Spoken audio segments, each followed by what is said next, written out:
అందరికీ నమస్కారం. మా బంతి తోట మళ్ళీ చూపిస్తున్నాను. మాది సెకండ్ కోత అయిపోయింది, మళ్ళీ థర్డ్ కోతకి రెడీ అవుతుంది. సెకండ్ కోత అయిపోయినాక మళ్ళీ ఈ సైజులో వచ్చినాయి పూలు. ఇంకా ఈ గుజ్జంతా విచ్చుకోవాలి కాబట్టి కొంచెం టైం పడుతుంది. రెండు పూలు అయితే రెడీ అయిపోయినాయి, ఎందుకంటే మేము ఫస్ట్ అవి తెంచినాం కాబట్టి అవి కొంచెం లావ్ అయినాయి.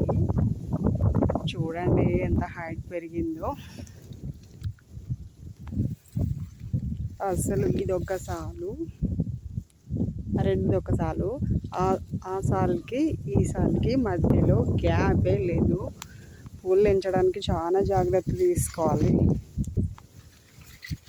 ఇక్కడేమో బత్తాయి వేసాము, బత్తాయి సాలు గ్యాప్ వదిలినామైనా ఇది కూడా గ్యాప్ లేదు. చూడండి ఇంత హైట్ పెరుగుతుందని అస్సలు అనుకోలేదు మేము. ఏదో ఒక 4 feet 3.5 వస్తుంది అనుకున్నాము, కానీ దగ్గర దగ్గర 4.5 5 వచ్చింది. ఇది ఫస్ట్ కోత సెకండ్ కోత కలిసి 10 క్వింటాలు అయినాయి. ఫస్ట్ కోత 5 క్వింటాలు, రెండో కోత 5 క్వింటాలు. కానీ ఈసారి ఎక్కువ రావచ్చు, ఎందుకంటే మగ్గ చూడండి పర్లేదు. ఇప్పుడు కొంచెం తెగులు కంట్రోల్ అయింది, మగ్గ బాగానే ఉంది. కానీ ఈ మగ్గ మనకు బాగా లావు రావాలంటే, పువ్వు బాగా సైజు రావాలంటే డ్రిప్ వేసాం మేము.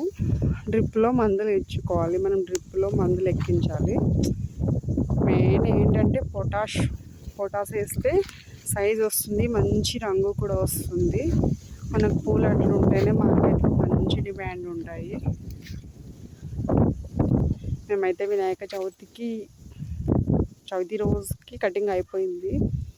మళ్ళీ నిమజ్జనం టైం కల్లా ఏదో కొంచెం సైజు మాదిరి ఉన్న పూలన్నీ కటింగ్ పెట్టాలి, ఎందుకంటే మళ్ళీ స్టాక్ నిలబడిపోతుంది. ఈసారి ఎక్కువ వస్తాయి పూలు.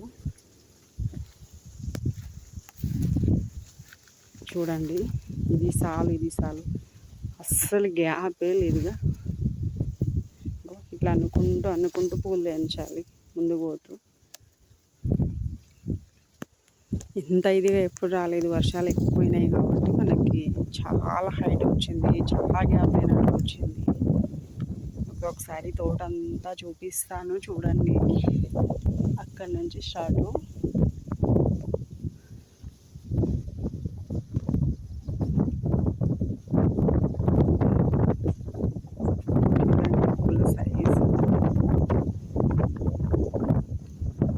దగ్గర కూడా లేదు, 30-40 సెంట్లు ఉండొచ్చు.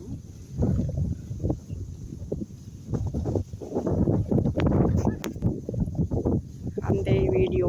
మా బంతి తోట ఎలా కామెంట్ సెక్షన్లో